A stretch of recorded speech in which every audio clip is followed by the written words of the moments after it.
Welcome to the Infinite Evolution Podcast, where you'll receive keys and codes to help you unlock your next level of joy, radiance, health, wealth, intuition, embodiment, and soul purpose.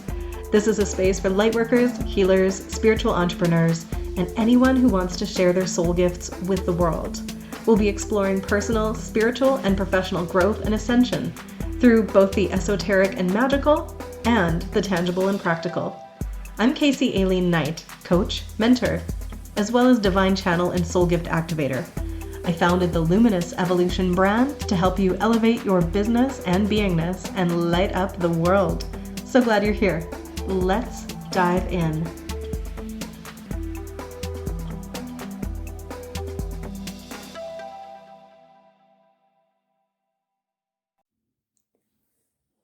Being a divine channel is the most important skill you can develop, in my opinion, as a spiritual entrepreneur.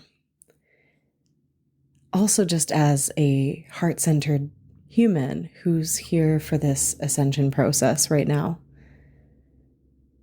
It's also really terrifying to the ego. A lot of us have a lot of past experiences in either this lifetime or that we're tapping into from our ancestry or the collective, or just in other lives that we've had here on earth and other places where being a divine channel was a dangerous thing. When I've looked into my Akashic records, I got in a lot of trouble in many lifetimes for this capacity. Over and over again, I had these gifts that would really accelerate or amplify when I would hit puberty.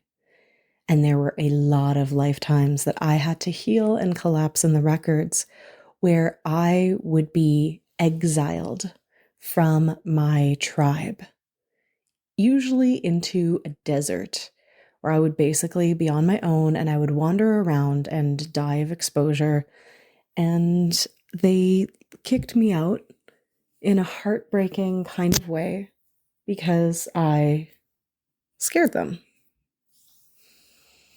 There were other lifetimes, though, where it was revered, where those gifts were honored, but sometimes it started out good. It started out with people encouraging me. There was one I'm thinking of when I was in a religious group, a church, an order of some kind back in the day. A lot of stone castle kind of, times, very, I don't know if it was medieval or a little beyond that, but I had a priest friend who was encouraging me to channel, but then taking the wisdom that I was sharing and passing it off as his own. And then he turned me in, had me burnt as a witch, burnt or something. I didn't go all the way to the end of that particular lifetime. There were a couple other times where I didn't fully channel, but it was a given that I was giving wise counsel and people enjoyed that. But most of the time, those lifetimes in the past ended with death, destruction, despair, pain, and suffering. And so my soul in this lifetime was afraid of the fact that I could channel divine frequencies, very clairsentient and claircognizant, where I would just know things. And I tried to keep that hidden. I tried to keep most of my mystical side hidden for a very long time because I was afraid that I would meet an untimely demise, even if it wasn't rational. Because right now, living where I do in Canada, as a white middle-class woman, I wasn't in danger for my spiritual beliefs or gifts or what have you, wisdom, but my body was reacting to that soul level remembrance. And my ego, trying to keep me safe, was like, you know what? I don't think we should tell anybody, at least not the public, maybe people that feel totally safe. Like, we can tell them, but let's keep this under wraps just for, good luck, for safekeeping, just to make sure that we don't meet some kind of horrifying early end. So we are not excommunicated out into the Saskatchewan desert to wander around until you freeze to death in the middle of winter. My conscious mind was not thinking these things. But as I grew into my gifts, as I realized that I was a mystic and that not everyone had these experiences of speaking with the divine and having information downloaded directly into the brain and being able to channel through information that I can feel is coming from beyond my human self, but still from me, from my highest self, from my ability to tap into the Akashic records, or from source itself, maybe from my team, from different aspects of my multidimensionality. I wanted to keep that under wraps, and it scared the bejesus out of me when I had to bring it forward. When I was being guided to start sharing my spiritual knowledge and wisdom and all of that in this way, it scared me because I had this fear that what had been was going to be this time. My soul, my body, my ego, none of that was recognizing that this is a different lifetime. And so I wanted to hide. And I played small. And I really dimmed down my magic, my gifts, my capacity. And I shared them with a very small chosen few. Again, people who got it. And when I was told that I needed to do this publicly and be available for people who are going to be undergoing a spiritual accelerated evolution, back when I was prepping, though I didn't know it, for the COVID shutdowns and all of the craziness that would ensue, I didn't want to. I didn't want to. I was so afraid. It was already happening. I was a divine channel. But being out in the open was just so damn scary. And I had to get over myself. I had to give myself all of the love and support and really rewire my nervous system to be able to handle the rejection. Because in the past, rejection meant that I was in danger. Rejection might have meant exile, which would mean death. Or rejection could mean that, the people close to me would also get into trouble or be harmed in some way from those past lifetimes. And from the collective consciousness of remembering how women, especially with mystical abilities, were vilified, burned at the stake, drawn and quartered, all kinds of nasty work, or just told they were crazy.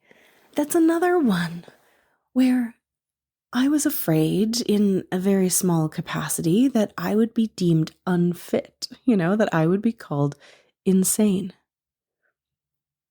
There was a time in my early 20s when I was moderating a vegetarian message board, and I mentioned something about being able to speak with crystals. And I just said it matter-of-factly because, who can't speak to crystals? A person immediately was like, oh my God, you are schizophrenic. You need to be committed. And I was like, whoa, that seems a little drastic, doesn't it? What? And honestly, that comment made me go, maybe I shouldn't share this on a public forum because who knows who's going to read it. That was, oh my God, about 20 years ago. Damn.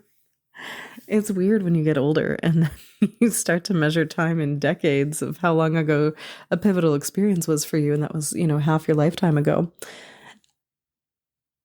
Oh my goodness. It's 20 years ago. that I really decided that it was not safe to share these things publicly. And I shut a lot of my gifts down. Now it's so different. I'm so excited. I'm so grateful. The culture right now has become so much more open and accepting of these spiritual gifts, spiritual practices.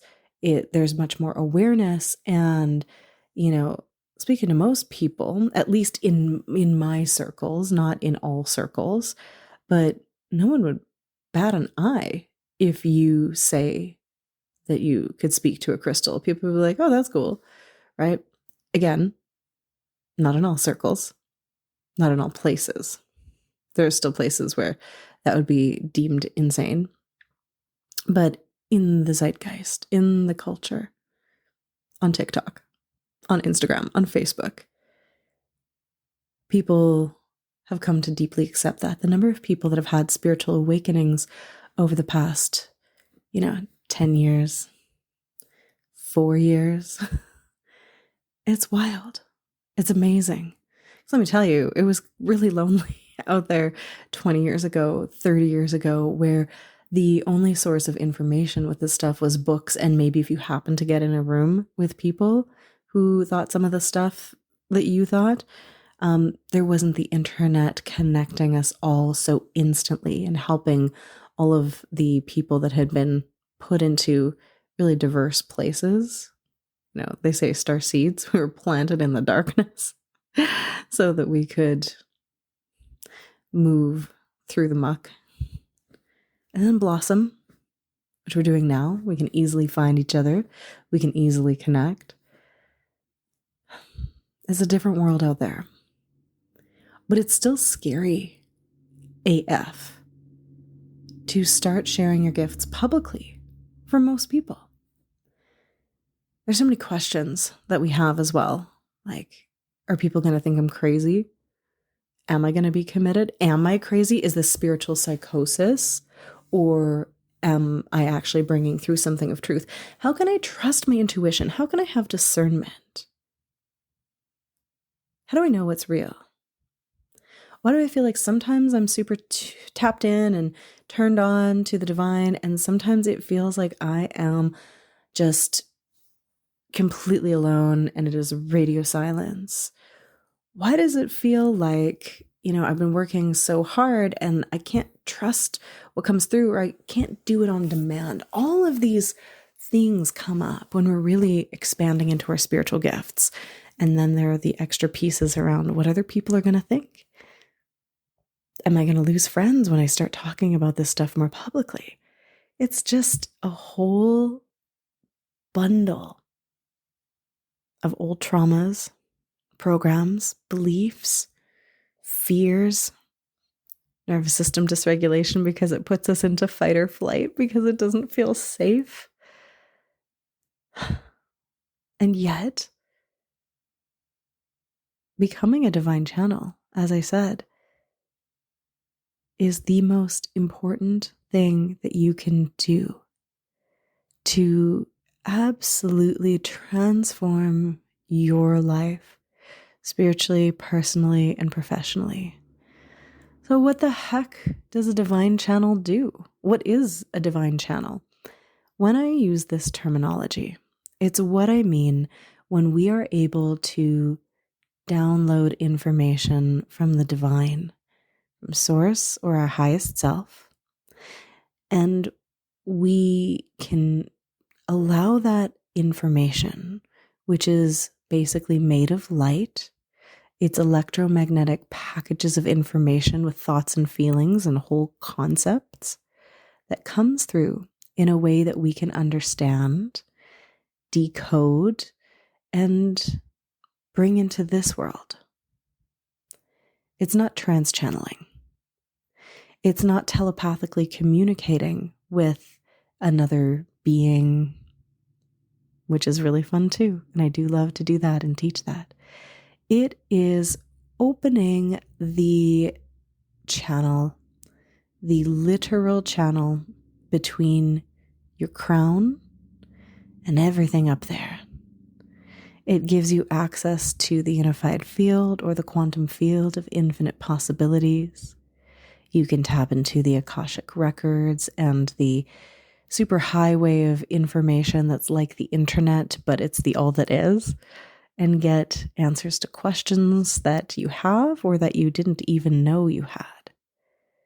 It's the most game-changing thing you can do, is to expand this channel, to clear it and clean it, and unblock whatever's in the way of it, because it is naturally open. It is an organic and natural process and something that people are supposed to have open. And it's actually the trauma of these lifetimes, including this one here, and of being on Earth, that clogs up the channel, that makes it so we feel like we can't trust the info or that it doesn't flow. And there's various levels of disconnection depending on how traumatized you are, how much density has been put into your field, and how much healing you've done. We are supposed to have a flowing channel is the best word for it, but like a stream of information and energy that goes from the all that is down through our highest self, through our crown, and down through our heart, through down to our gut, through our root, and down into the earth. This vertical stream is supposed to be flowing with information always. When it's not, we're disconnected and cut off from everything, from our higher levels, from the divine, from source, from our highest self, from each other too. One of the ways I really explain the disconnect is by thinking of when we're overwhelmed, stressed out, or unsafe, basically if we're in fight or flight, we put shields up energetically, right? We're like, oh, we're not safe, better go poof, put a shield around us. And when we do that, we are separating ourselves from everything. Subconsciously, most of the time, though they can be conscious. And that energetic shield is actually also disconnecting you from the infinite energy field that we are supposed to be tapped into. We are supposed to be constantly rejuvenated by the cosmic and earth energies that are supposed to be flowing through our toroidal field at all times. When our shields are up, that energy can no longer flow. And then we're running off battery power. It's a cool backup system, but we're not supposed to stay on battery power. We're supposed to do that in emergency situations. And then when the emergency has passed, we drop the shields. We come out of that fight or flight energy. We come back into our parasympathetic nervous system's rest and digest state. And in that state, we can connect to ourselves, all parts of ourselves to ourselves, but also to the divine. Most people have their shields up all the time. Most people are chronically dysregulated, stressed out, and anxious, and they don't know how to bring it back down again. They don't complete the cycle or circuit of what their nervous system needs to do to discharge the energy.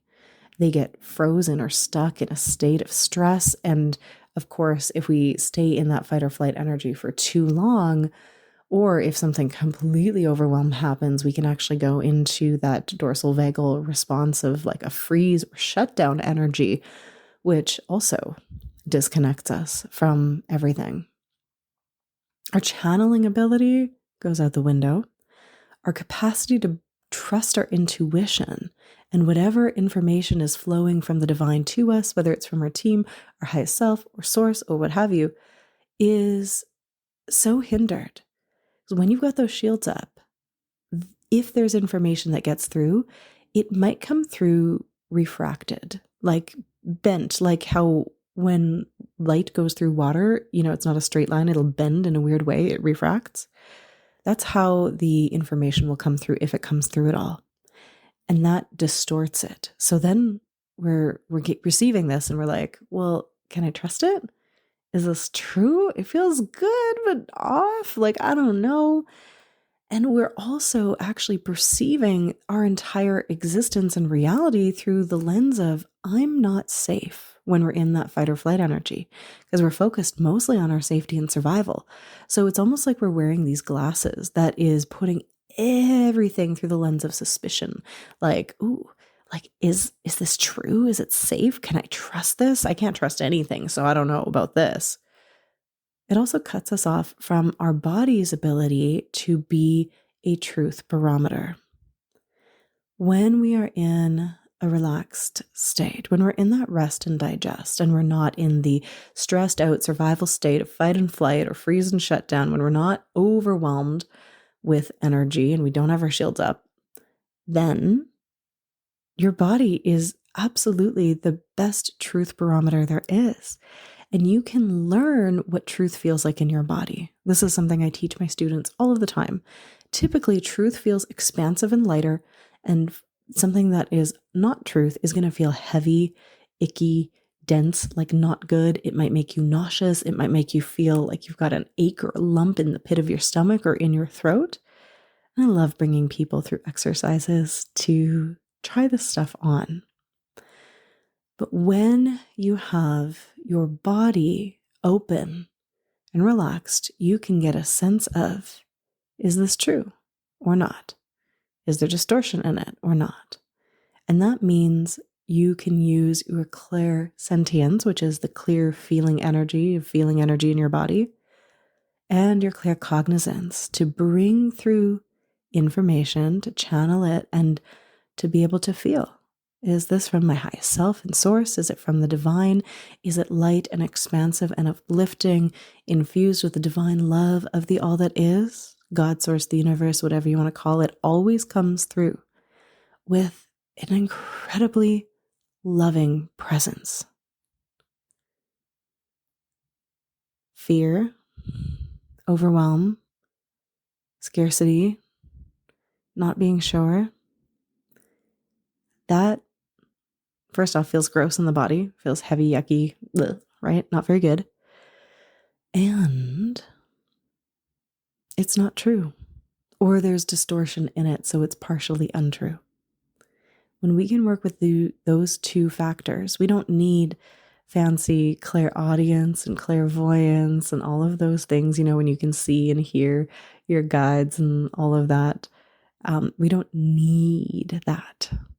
Those two things are very easy, the claircognizance and the clairsentience, to activate because they are innate to everybody. They're part of our natural gifts when we have that flow through our body, through our crown, through the heart, through the gut, through the root, down into the earth. Everybody naturally has this. Everybody is so naturally intuitive, and basically trauma is the killer of the self-trust and confidence to be able to trust it. Our other gifts, like that clairvoyance and clairaudience, right? Being able to see and hear energy. Those can sometimes be innate and organic, but some people come in with those particular gifts blocked because either they want a challenge, or maybe they lean too much on them in a past life, or they need a handicap because they would be too powerful with them, or again, because of fear or trauma or physical defects in the brain that can actually prevent you from having a mind's eye or something like that. There's a lot of reasons.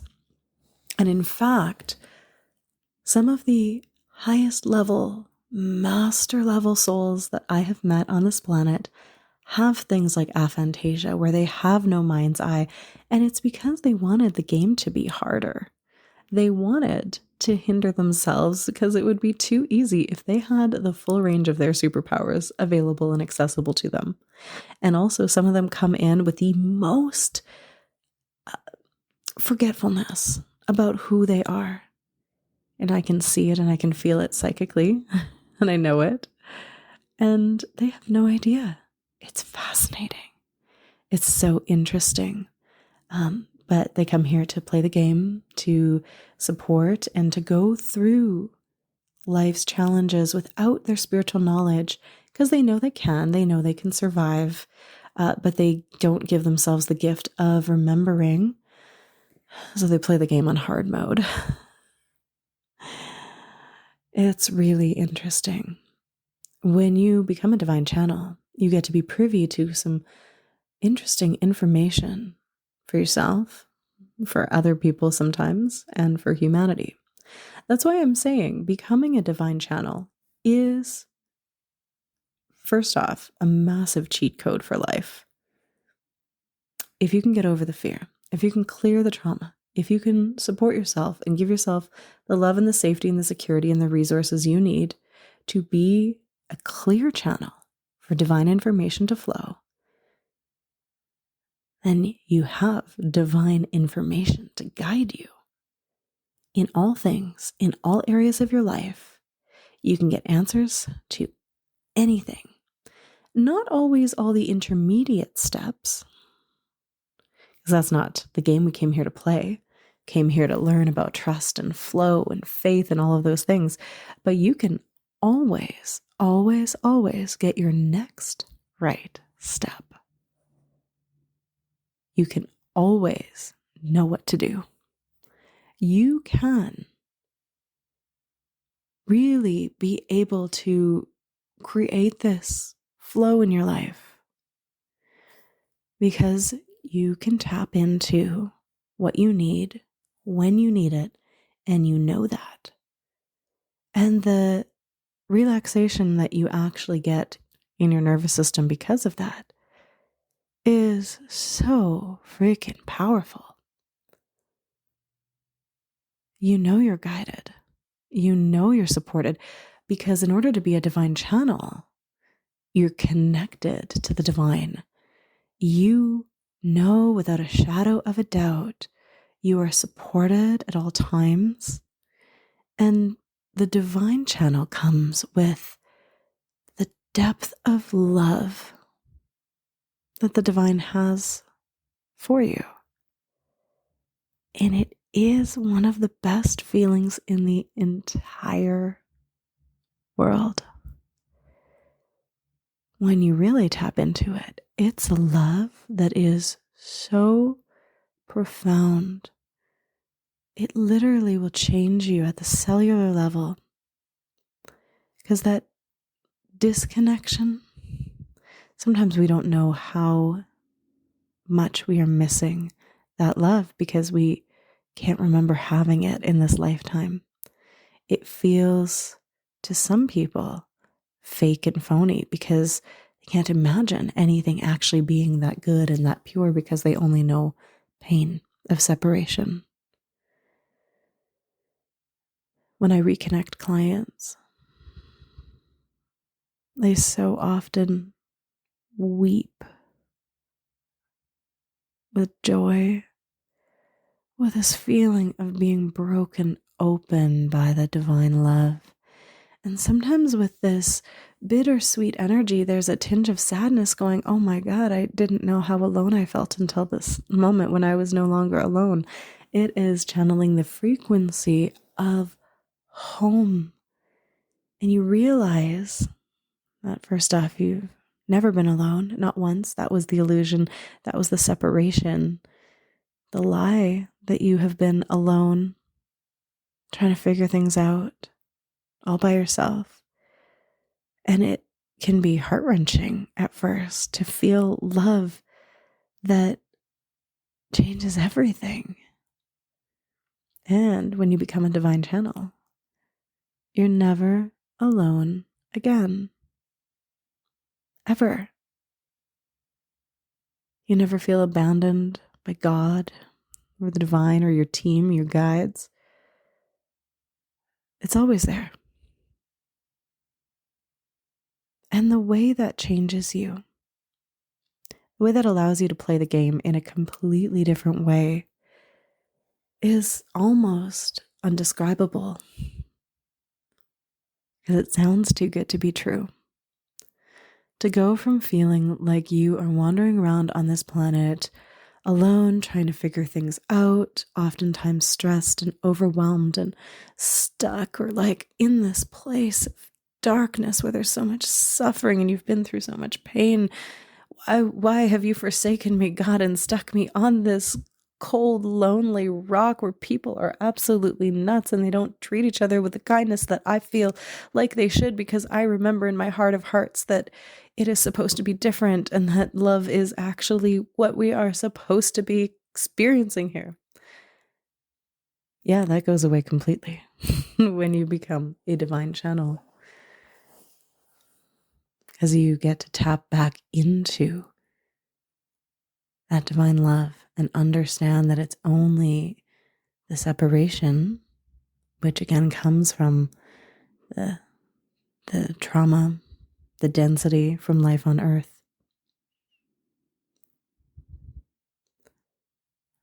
And it never really was real. Like the separation was real, but the idea that you were alone never was. You never left that home frequency. You thought you did. And in many ways, energetically, this part of your consciousness did, but another part of you absolutely never did, and has always been waiting and holding space for you to remember. And we can get into the epistemological reasons for that another time.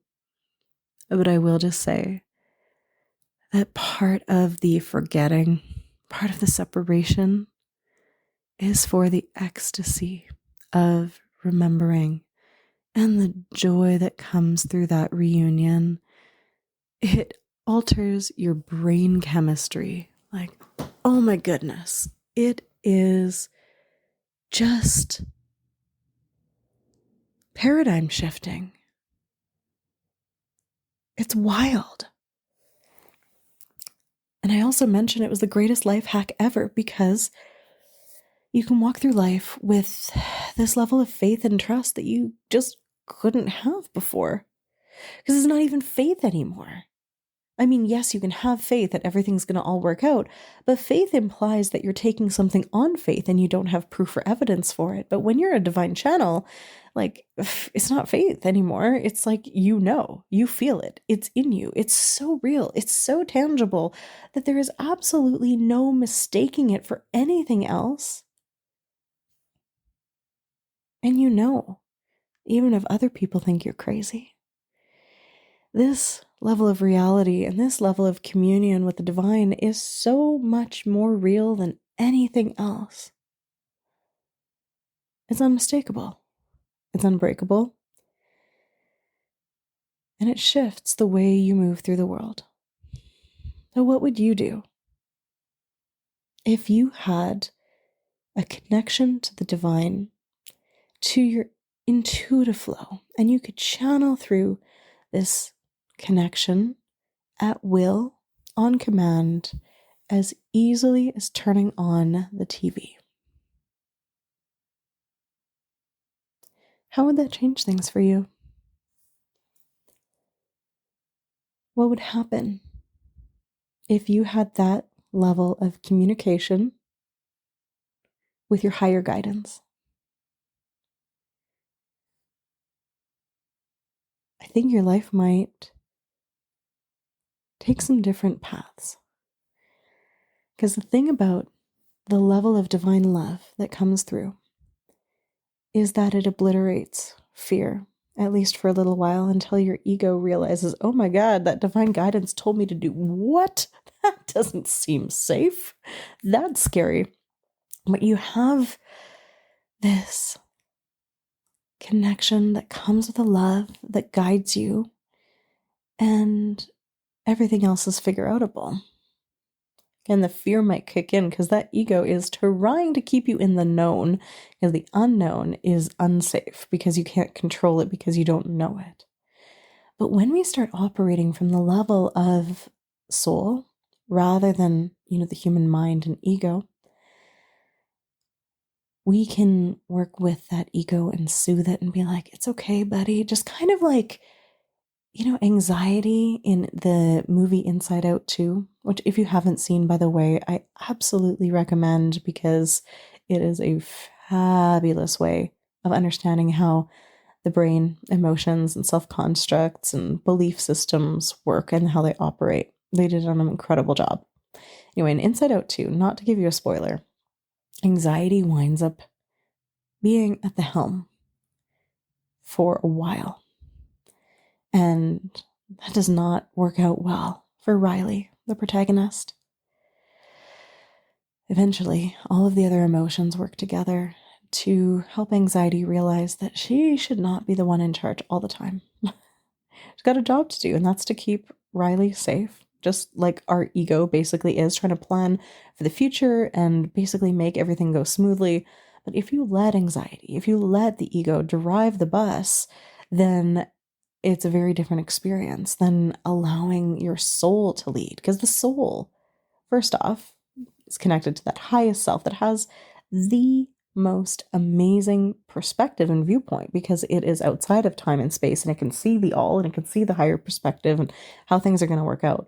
And the soul level inside space and time is still a higher perspective than the human level of perspective.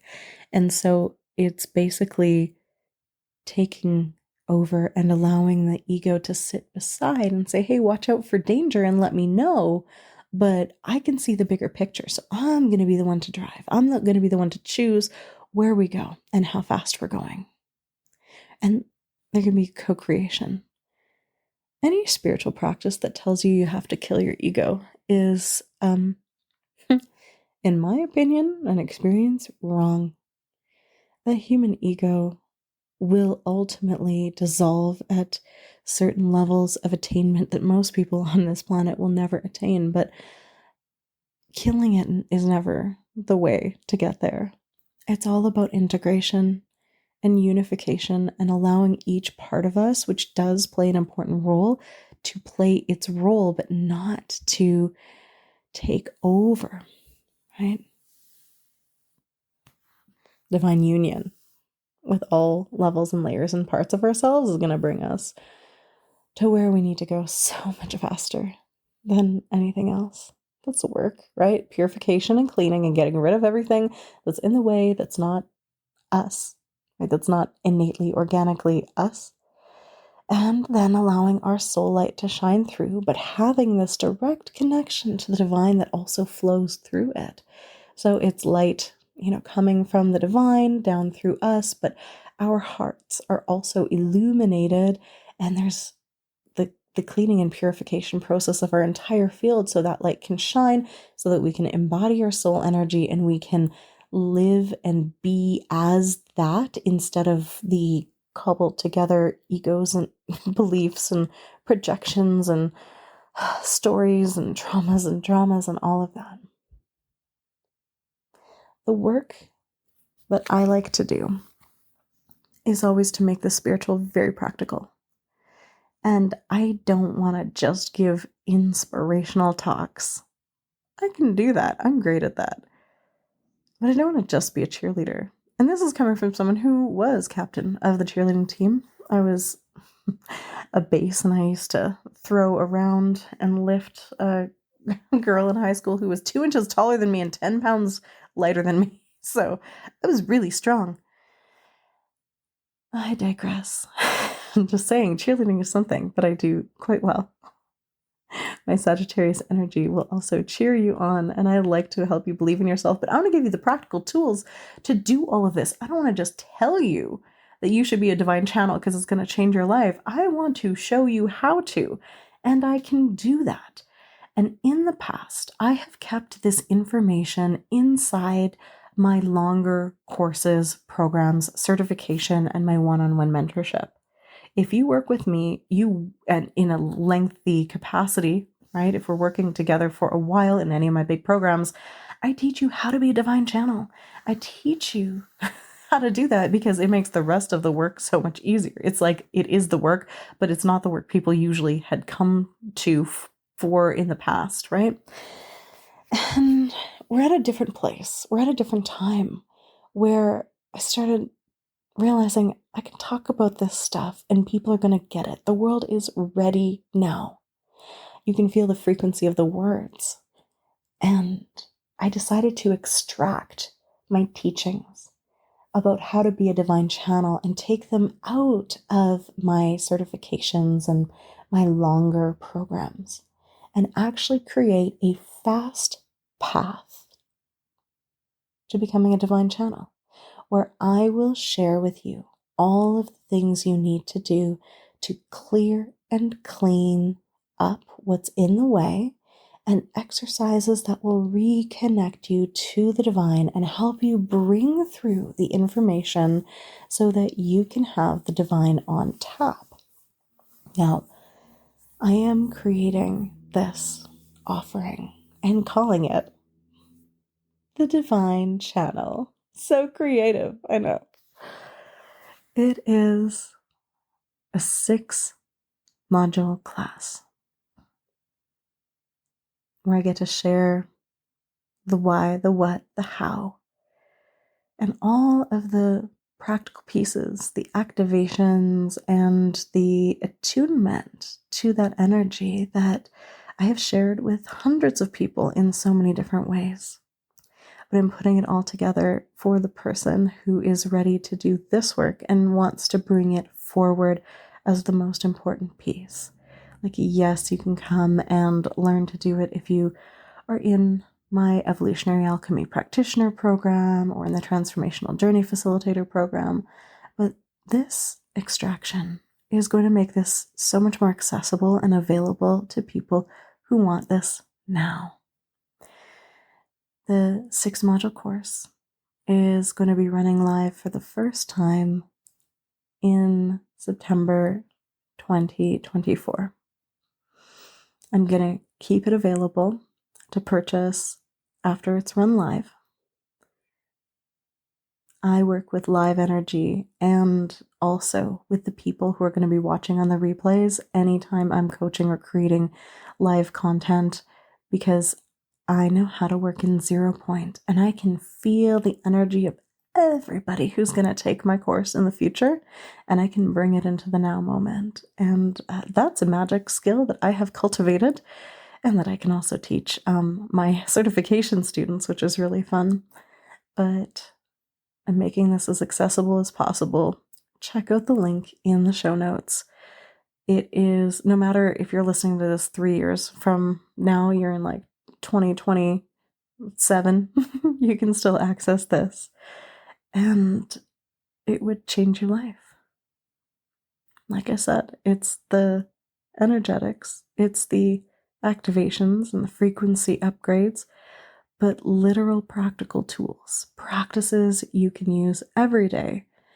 And I'm super excited to share it with you because the world needs more people who are channeling that divine energy through them. The world needs more people who are a conduit for the divine to flow through them. And this is spiritual work, but it's also, again, very practical. It's going to help your life in every way to be able to connect in that capacity to the divine, let it flow through you, and then it becomes, a part of you. And you get to move through the world with that energy. You get to take actions that are aligned with your highest self and not just your ego trying to survive or your mind trying to plot and plan and scheme what you should do next. And sometimes that means what comes through, you're like, what the actual are you asking me to do? Because it sometimes doesn't make sense. In fact, when it doesn't make logical sense, it's really good channeling because your mind would not be coming up with this. But whenever you do that and you get to look back in hindsight, and you're like, oh yeah, okay, well, I never could have imagined it, but that worked out even better. And it's wild, and it takes a whole lot of faith and trust and understanding of how everything works, is the fact that sometimes you'll be guided to do something that won't quote unquote work out. And you're like, what? I trusted my divine guidance. Why wasn't it really smooth sailing? Well, that's the annoying part. It's not always supposed to be. So I don't want you to get it twisted and think that if you become a divine channel, everything will always be perfect all of the time. That's not how it works at all. Sometimes you're guided to do things and they don't work out properly or properly according to your ego, to your mind. But in fact, the mistake is the necessary piece. The, falling flat on your face and having to go through the process of unwinding and unpacking and learning from the mistake might be the thing that you need. Because we are not meant to do it all perfectly every time. And we actually don't learn very much or very well if we don't make mistakes. And when I look back at my life and at my career, and this is especially profound for me because I do have a 3-line in my human design, which is a trial and error line, but everybody does have this energy. We need to screw it up so we can learn how to do it properly. That is part of the process. But being the divine channel means that you can have the faith and the trust and the divine connection and the divine love and the support that we need to move through it with so much more grace and ease. When a challenge comes up or when you screw up, which you inevitably will, especially when you're being asked to do big things that you've never done before that might terrify the ego and you don't know how to do them. You will feel better about it than you ever have in your life. That level of faith and trust is basically going to give you the resilience you need to keep going. It really supports you on every level and layer of your life, in your relationships, in your health, in your business, in your abundance. So, if you are ready for some deeply spiritual work that is so practical, it's going to level you up in every way and help you become the soul embodied version of yourself that I know there's a part of you that is praying for. Join me in the Divine Channel. I would love to have you. I'm so excited to be sharing this part of my work that's been kind of tucked away in the back end out front, because it really is the crux and core of everything I do. Everything else is like icing on the cake. It's gravy when I'm teaching people my energy alchemy modality.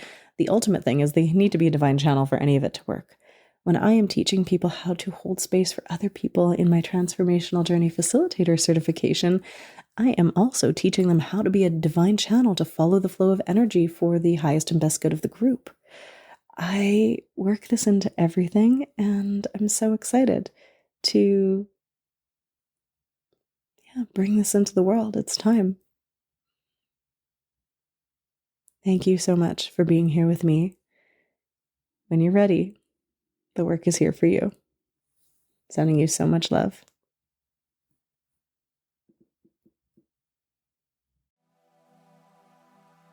Thank you so much for tuning in. If you've enjoyed this episode, please make sure to subscribe and share this out to people that need to hear it. Tag us on social media. You can find us at the Luminous Evolution on Instagram. And keep the conversation going by joining my free sacred community, Luminous Evolution, on Facebook, and get a taste of my favorite tools and techniques inside my free Frequency Upgrade Academy. You can also join me inside my membership, mastermind, certification programs, or private coaching to be deeply supported on your evolutionary journey. Make sure to check out the links in the show notes, and cheers to your infinite, luminous evolution.